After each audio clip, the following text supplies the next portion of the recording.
Good evening and welcome to a special edition of 60 Minutes. Ashley Vines is like most other 21-year-old Aussie men.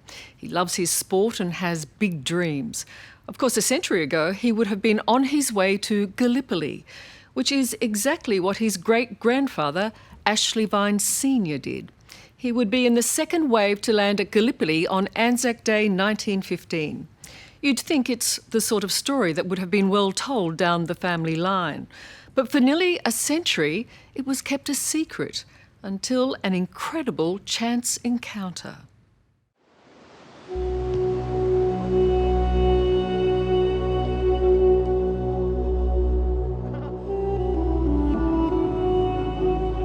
They could be our sons, our brothers, our mates.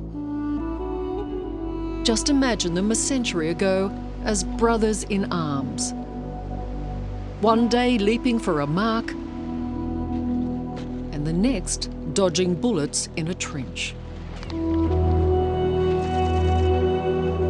The thought burns deep for 21-year-old Ashley Vines, who bears the name of one of those soldiers in Gallipoli, his great-grandfather. In 1914, Ashley Sr. joined a special unit, the Public Schools Company. They were schoolboys one minute, Anzacs the next. Landing on day one at Anzac Cove, when blood soaked the water and mighty cliffs stood in their way. The day that war took revenge on their wild imaginations.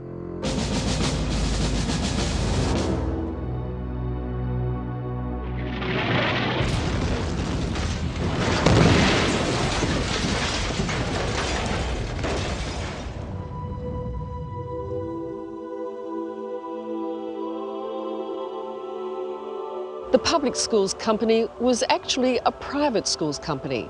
Students from the elite schools of Victoria came together. They were young boys, really, their final years of school just behind them. And it was a roll call of high achievers, school captains and duxers, prefects, cricket and football captains. You can only imagine how they felt, imbued by the best education, knowing nothing but success. How could they not go and whip the enemy? He would have walked these same steps himself, and I find that rather remarkable. Four generations of Vines boys went to Melbourne's Scotch College. Today, the two youngest, Ashley and his dad Richard, are on a mission to walk in the steps of the original Ashley Vines.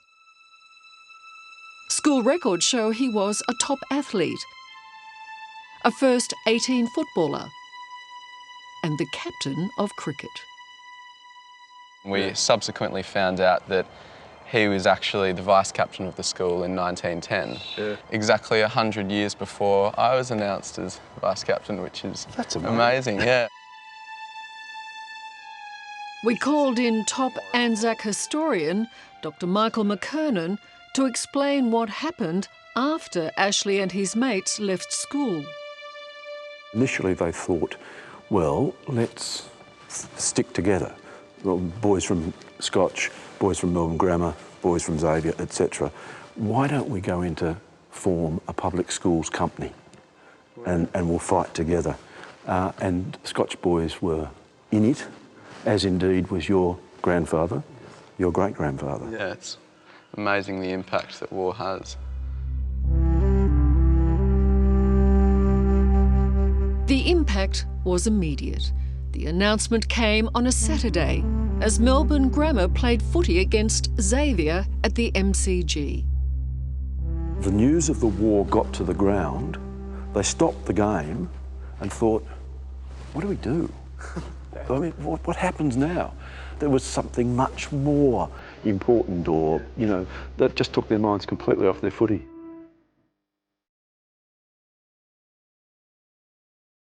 The Public Schools Company numbered 119 men.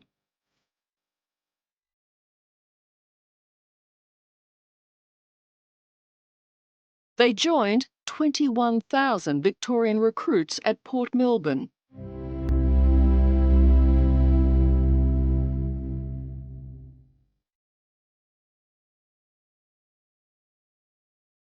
Today, the remnants of Prince's Pier rise like tombstones.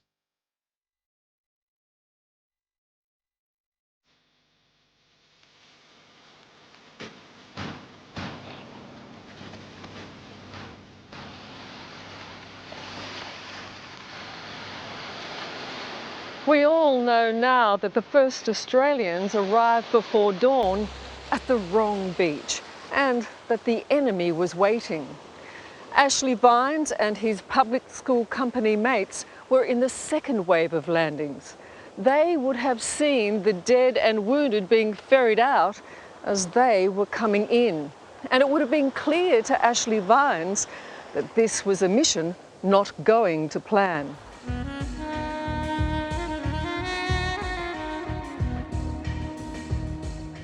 Ashley, you're not dissimilar to your great-granddad's age. Can you imagine what that must have been like? No, I can't really, to be honest. I couldn't even imagine, thinking about getting off a boat with all of these other Australians and almost facing certain death. At first, they made good ground. There were just 200 Turks trying to stop them. But their fate was probably sealed about 2 kilometres away from the fighting, in this little farming village. Why are we here, Michael? Yes, that's a good question. We're coming up towards Kemal Ataturk's house. Mustafa Kemal Ataturk was an up-and-coming military genius who roused his men just as the Turkish line was about to collapse. So as Ashley Vines is coming ashore, That's right. Ataturk, He's waking up. had he not? If he'd slept on, I think we'd say the campaign might have gone very differently indeed. And this is where he happened to be. He was sleeping, and somewhere in here he sprang out of bed and began the actual defence of his homeland, and he individually rallied. He went amongst the troops and they said, "But sir, we have no bullets." And he said, "You've got fists, you've got rifle butts, just get at it." And that was, again, a crucial moment. How many Turkish men were there? Oh, by mid-morning, thousands. Yeah. Thousands. Once it's established, the Turkish counterattack is ferocious. And the Anzac advance is in chaos. Soldiers are separated from their units and their officers. They don't know what to do or where to go. In the pandemonium, Ashley Vines, the elite sportsman from Melbourne, is shot.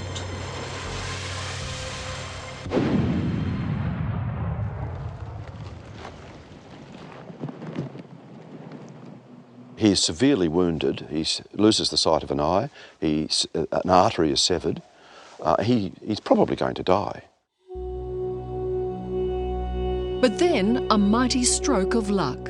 An officer from another unit gets to him. Captain Alan Vowles, and he remembers Ashley. They'd been to Kew Primary School together. It's so coincidental, isn't it? He happens to be in the same little part of the battlefield, remembers him, recognises him. "Oh, you must be Ashley Vines. Can I help you, mate?" They're in the thick of battle.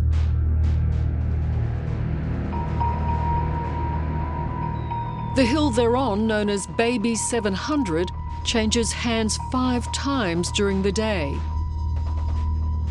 And Alan Vowles, suffering wounds himself, begins hauling Ashley back down towards the beach.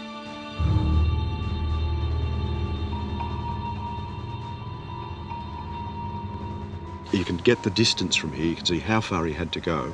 And he must have looked awful because he's lost so much blood.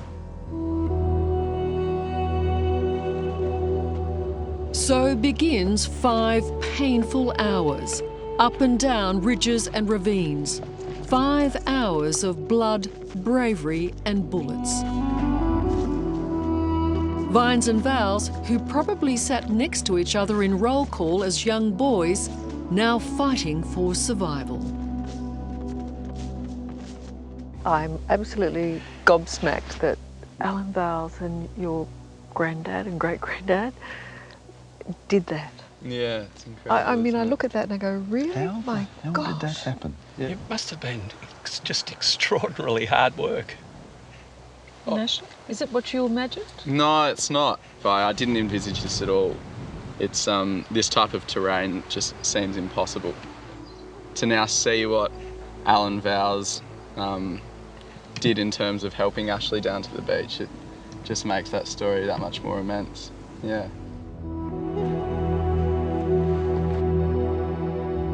At last, they reached the relative safety of Anzac Cove. They were exhausted but alive. There's an element of what I call serendipity about it. It's not quite coincidence. Here we are 100 years later, and this story, Alan is, finally recognised for this. And the thread of life was so thin here 100 years ago, and nothing of this might have been for us.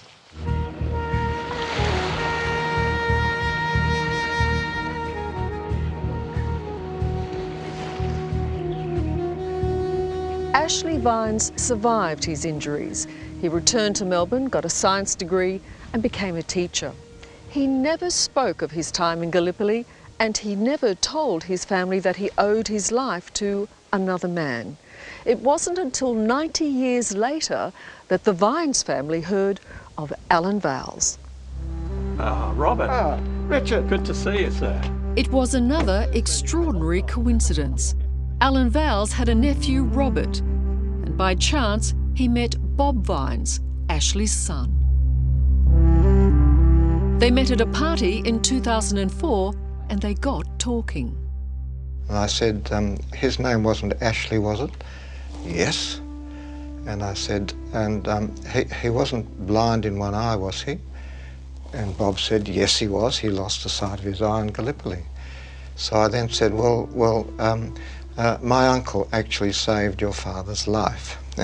so that was the moment, wasn't it? That's an extraordinary thing to say to somebody, isn't it? To Well, deliver yes, that message. That doesn't happen all that often, I suppose. No. One of the lost stories of Gallipoli finally made sense for Ashley's grandson and his great-grandson. But most importantly, his son. When I found that I was completely up the creek, You thought you knew it all. I got a big surprise.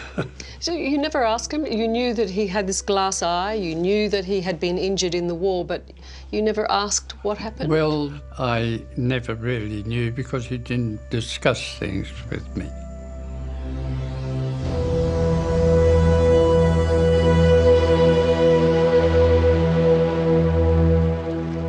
Maybe the reason Ashley didn't want to talk about that terrible bloody Sunday lies in his yellowed service record, his trauma described as mental deficiency from shock. But he was luckier than some. 1 in 3 of the public schools company never came home. History is really only made of individual stories. It's the collection of stories, and this is just one story. I'm feeling quite moved in the sense that, my grandfather never talked to my father about this.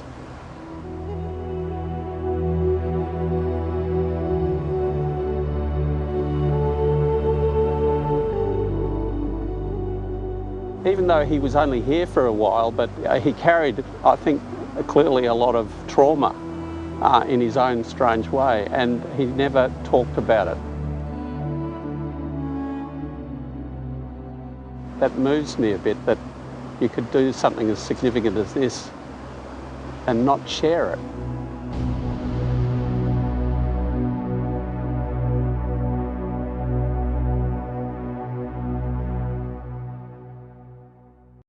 Welcome back to 60 Minutes. Graham Mitchell has been searching for a very long time. In fact, most of his life. He's been looking for the woman who was like a grandmother to him. Sister Anne Denell was of short stature but cast a long shadow. When the Great War broke out, Anne signed up for the 3rd Australian Field Hospital. And Anne was a mystery to Graham until he stumbled across a series of hidden diaries she kept throughout the war. They would change Graham's life and, a century on, lead him to a family he never knew existed.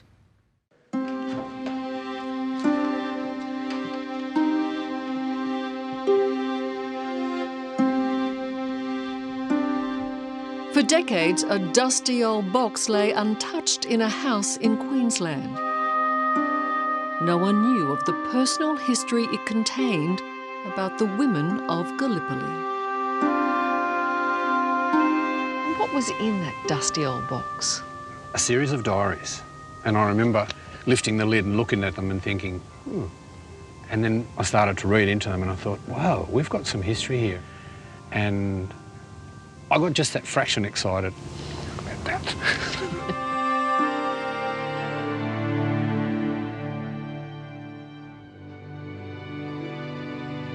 Graham Mitchell from the Sunshine Coast uncovered the writings and photos of wartime nurse Sister Anne Denell.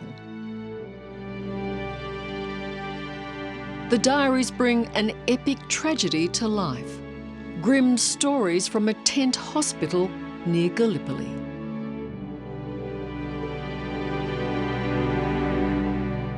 Must have been like finding treasure. Yeah, absolutely. Good treasure, good Australian treasure. Found a treasured Australian woman. And why were these diaries in your house? Well, she was effectively my grandmother.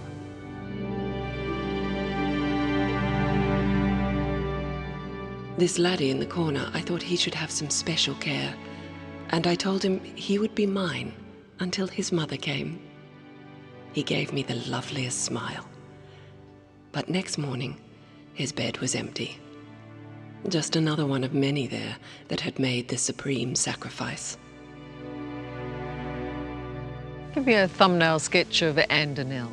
39, from Cherry Gardens in South Australia. Enlisted World War I as a nurse and a very proud Australian. She was a single woman? Yes. No children? Well, my mum was given to Anne, so I suppose she had one. After her war service, Anne Denell took in and raised Graham's mother in remarkable circumstances. For Graham, it's always been something of a mystery.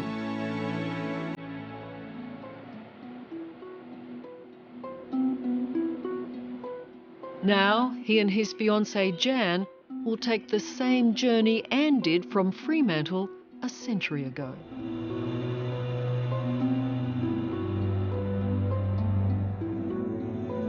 So this was the starting point? This was the starting point. This is where it started for her and where it finished for her.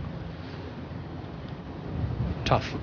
She made a point every night of trying to find the Southern Cross until she couldn't see it anymore. She was definitely thinking of home.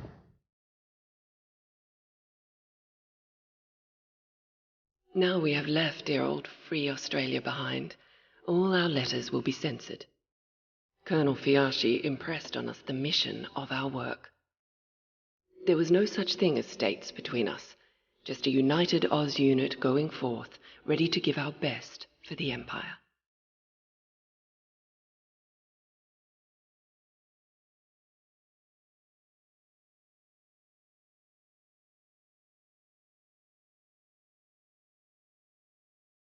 Anne Denell wrote in great detail about the voyage. She couldn't wait to get to the front line, which for nurses was here on the Greek island of Lemnos. It is so close to the coast of Turkey, the nurses could hear the battles raging in Gallipoli.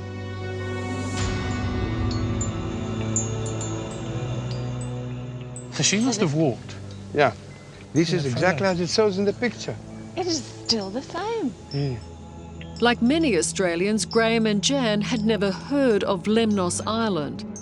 Its harbour was the jumping-off point for soldiers going to Gallipoli, 50 kilometres away. They sought help from the Greek locals and used Anne's old photos to retrace her steps.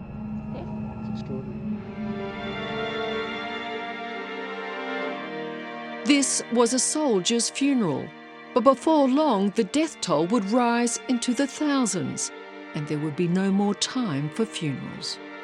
Thank you very much. Most of the photos depict a desolate, windy slope by the harbour that became the 3rd Australian General Hospital. Graham and Jan were desperate to find it. They were driven to a deserted corner of the island, to an old farm with a few dogs and goats.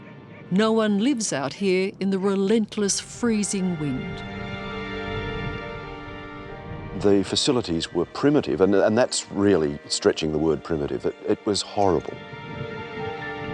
All that remains today is a rectangle of rocks that formed a foundation of sorts for the tents.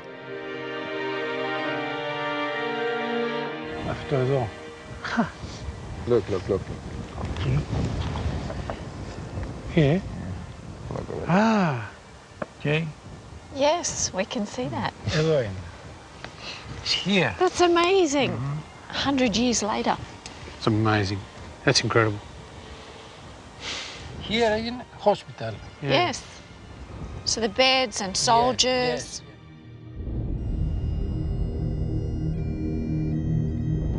The nurses, about 40 women in all, were piped ashore in early August 1915. Historian Michael McKernan says they arrived to find very little was ready for them. Tents and equipment came weeks after they did. I think it's extraordinary seeing those photographs of people sleeping on the ground. Well, the hospital was designed to take about 1,000 men. I don't think it was ever less than about 1,200. So they had mattresses on the ground. So get a bed if you can, get a mattress if you're lucky, but otherwise there's a patch of ground over there, but somebody would have to have cleared the rocks away. And there was never enough food, unless, that is, you were a British Army officer.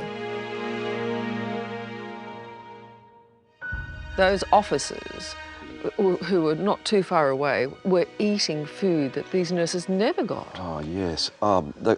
Yes, that is right. And of course, some of them were invited to the officers' mess and saw for the first time in months fruit and chicken and meat, real meat, you know, not bully beef out of tins. Well, I just don't know how anyone can sit down to a lavish meal knowing full well the nurses are on rations and are hungry, are starving. They're on half rations. It's officially ordered that they will receive half rations, and you're tucking into a 5-course meal?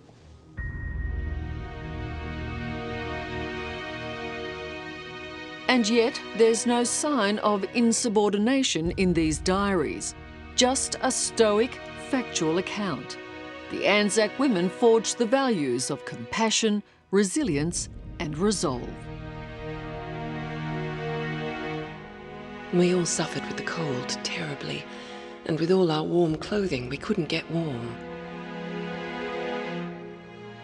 Personally, I shivered for 3 nights without sleep, and the chilblains, agony.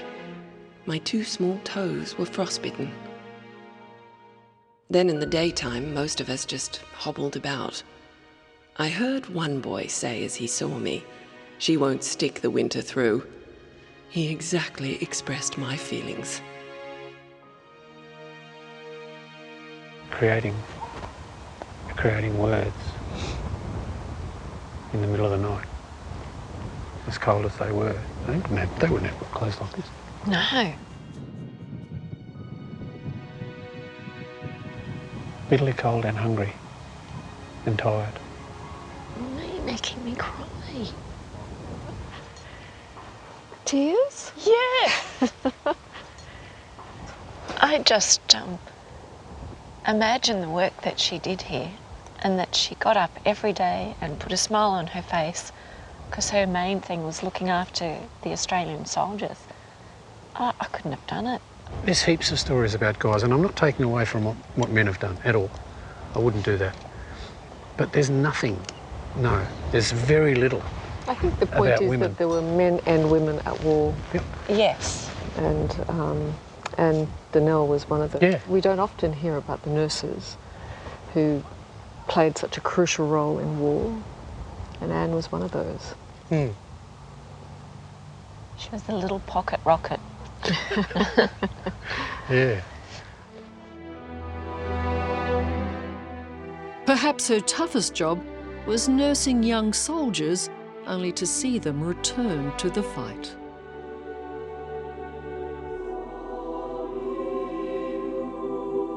This morning, we heard the band playing. It was the 1st Brigade on its way back to Anzac after a rest. We sisters gather up all the cigarettes and chocolates and tins of food we can and throw them to the smiling faces as they march by. We all know how in their inner heart they dislike going back to all they remember there. It makes us feel terribly sad. She was a good woman. She's a good woman. Well, she's your grandmother, really. I know. I'd love to have met her. Well, I think you can almost say you have. I think, Liz Hayes, you got it right on the nose. I think I did. I think I did.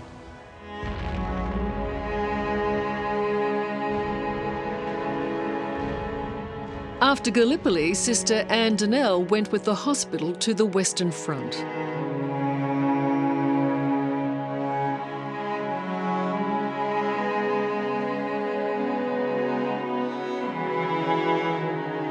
Once back in Australia, you'd think she'd choose an easy life. But Anne went to the frontier mining town of Kalgoorlie in outback Western Australia to work in infant welfare. It's extraordinary. I mean, from Egypt to Lemnos, Kalgoorlie. She had love to give, and she wanted to give it to a child. Many children, in fact. And it turns out that one of the children that she would want to give love to is your mum. Yes. Yeah, and then a whole different story took off.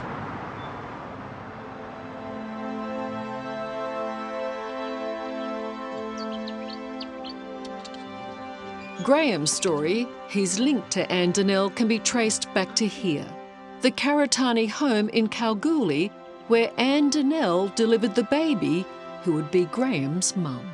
There's the stairs. Yeah, I know that, but I don't know that. Graham has never heard the full story. So you've been struggling to fill in the gaps, have you? Yeah, I'd love to know. To know how your mum came to be with Anne. And who I am.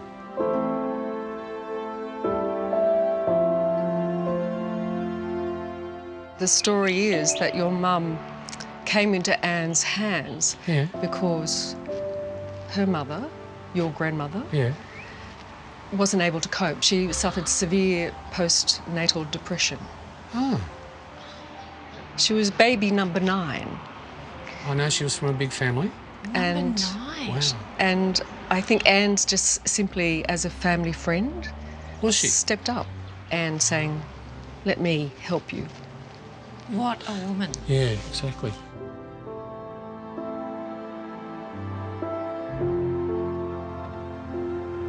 Hello. Hello. How are you feeling? We discovered this from an uncle and auntie Graham never knew he had.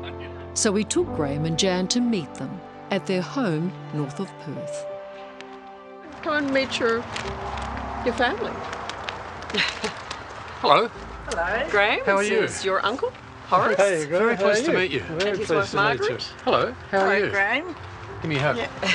I've spoken to you on the phone. Does that fill in some gaps? Yeah, perhaps? massively. Hi. Lovely family. Oh, thank you. She's potentially changed your life. No potential about it, Liz. She's changed me for the better. I'm a better man for knowing her. Because? Who she was, what she did, how she stood. She's a hero.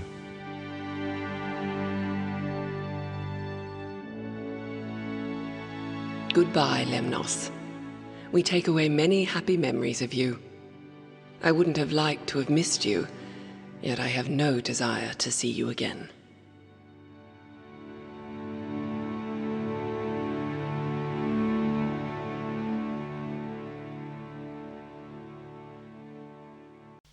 Welcome back.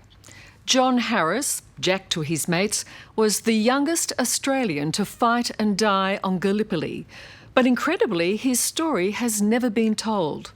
At just 15, he took a rifle and bayonet and charged at the enemy in the notorious Battle of Lone Pine. How young Jack got to Gallipoli is a tale of trickery and a bit of skullduggery.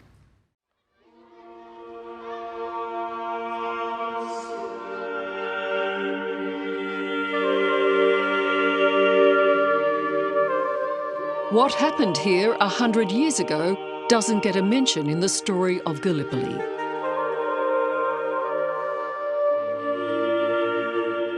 A child who should have been playing with the other kids at school went to war instead.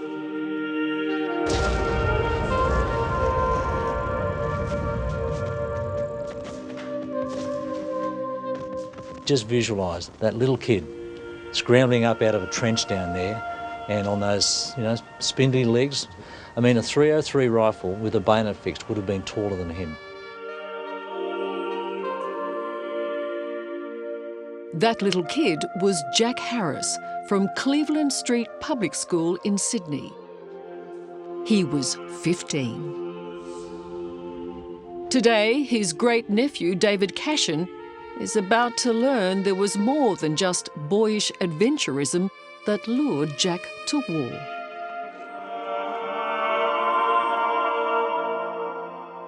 Look at the photo, he's a baby, isn't he, really? That's a baby face.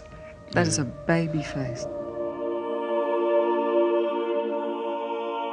When this boy went and enlisted, how come somebody didn't look at that face and say, "You're kidding"?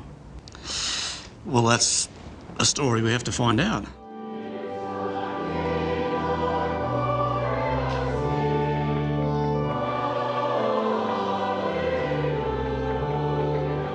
The story starts in Sydney's inner western suburbs, in Holy Trinity Anglican Church at Dulwich Hill.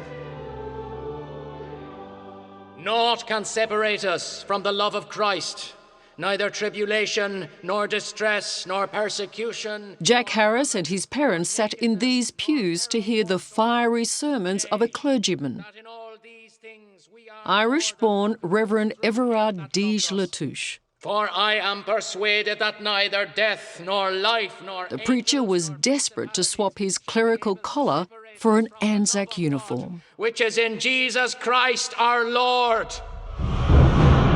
And he swept up young Jack in his holy crusade. Deege Latouche saw the war more as a religious struggle between good and evil. He begged the Archbishop of Sydney to allow him to go and fight. The Archbishop refused, but Latouche went anyway and took young Jack Harris with him.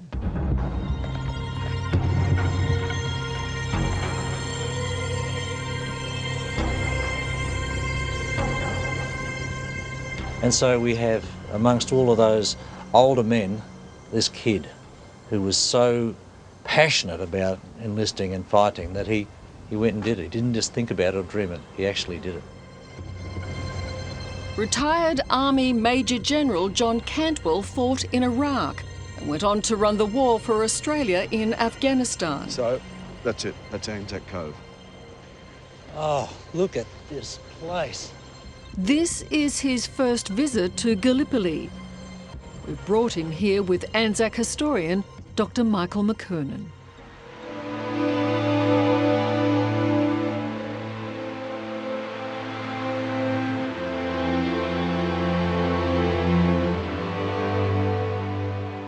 Almost every person who landed on this beach, they were under fire for the very first time in their life. They must have been petrified.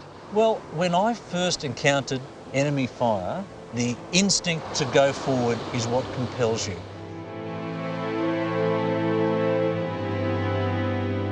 Only later, if there is a later, do you have a chance to reflect and you see your hand shaking and you realise what you've just been through. Now, I'm a trained professional soldier. Well, these guys are just amateurs. That's right.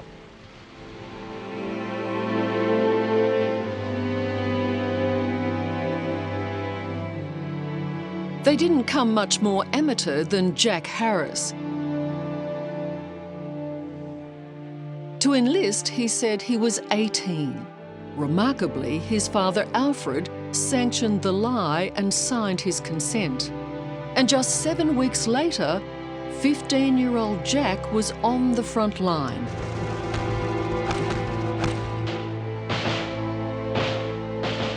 On a spectacular but deadly plateau with a single pine tree. When he arrived here, surely somebody said, "You look pretty young." Well, he does look like a little boy, and I can only assume that the diggers just cared for him, took him under their wing and perhaps attempted to keep him safe, but there was nowhere to hide.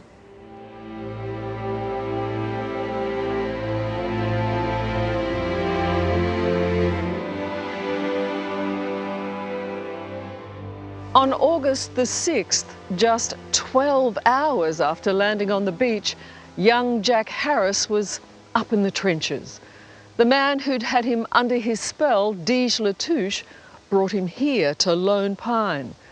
By 3:30 that afternoon, a barely pubescent 15-year-old was now in the thick of the most ferocious battle Australians have ever endured.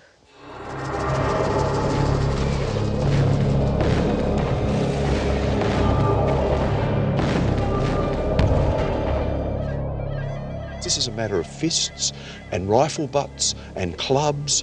They couldn't use bullets because it was so close and they were all so mixed up that if they used bullets, they'd stand the risk of shooting their own. Of course, this is news to you, isn't it? It is, all of it. You've got no real knowledge. No, and this adventure here is just, amazing. Well, it's just begun. Come with us.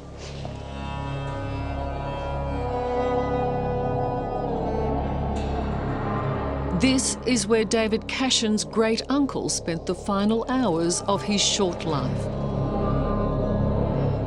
The enemies were just 90 metres apart. The Australians were in trenches behind the cemetery wall, just behind the cemetery wall at the back of the cemetery, and the Turkish trenches are on this side, where all those memorial tablets are.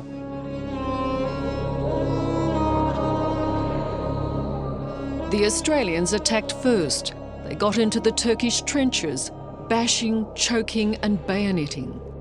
Among those shot in the first few hours, Jack Harris and the man who egged him on to get here.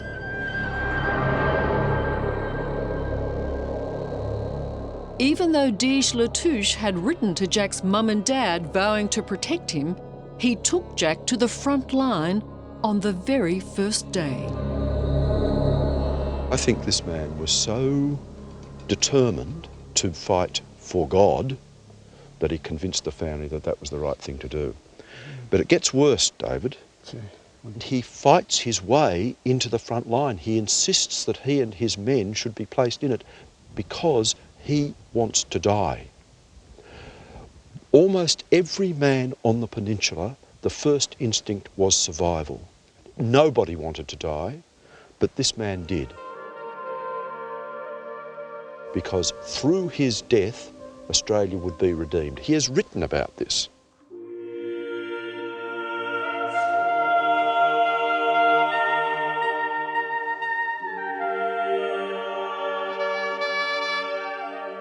This is Dij Latouche. That's this. Yeah, Okay. that's him. This man. Yeah, Right. Your great-uncle would not have been here, I don't think, if it wasn't for this man. that's right. That one's a bit hard to get the head around. Yeah. The question I've got is if this is his grave, where is the grave of John?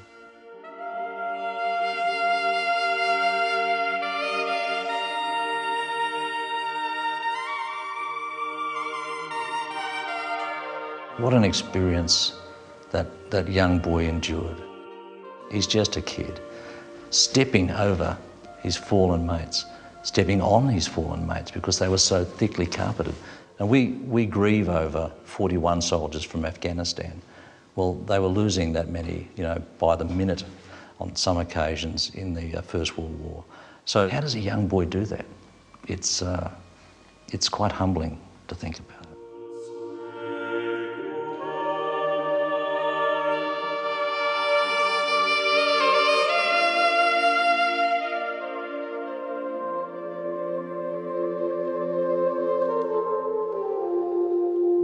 This, David, is your uncle.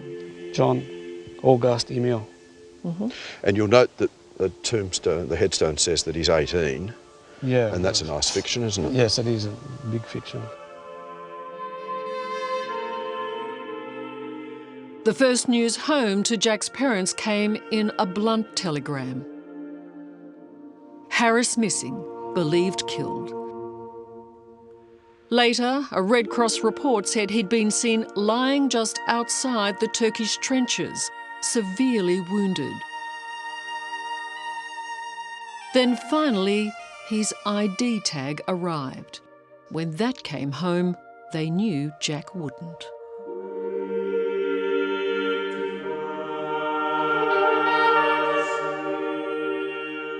David, can I ask you how you feel with all this knowledge that your great uncle is here and he died here? It's difficult to put it into words, to be honest. I mean, the last thing was I'm shaking from that. Yeah, these are difficult stories to tell. You have a great uncle that should never have been here. No. He shouldn't have been here. He shouldn't have been in this country, let alone in the ground.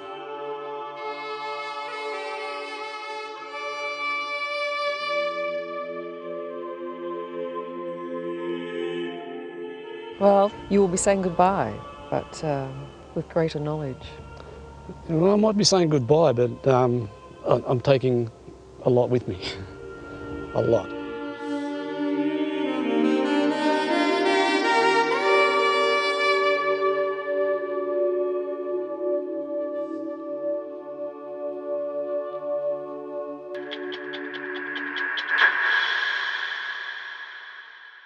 Hello, I'm Liz Hayes. Thanks for watching. To keep up with the latest from 60 Minutes Australia, make sure you subscribe to our channel. You can also download the 9Now app for full episodes and other exclusive 60 Minutes content.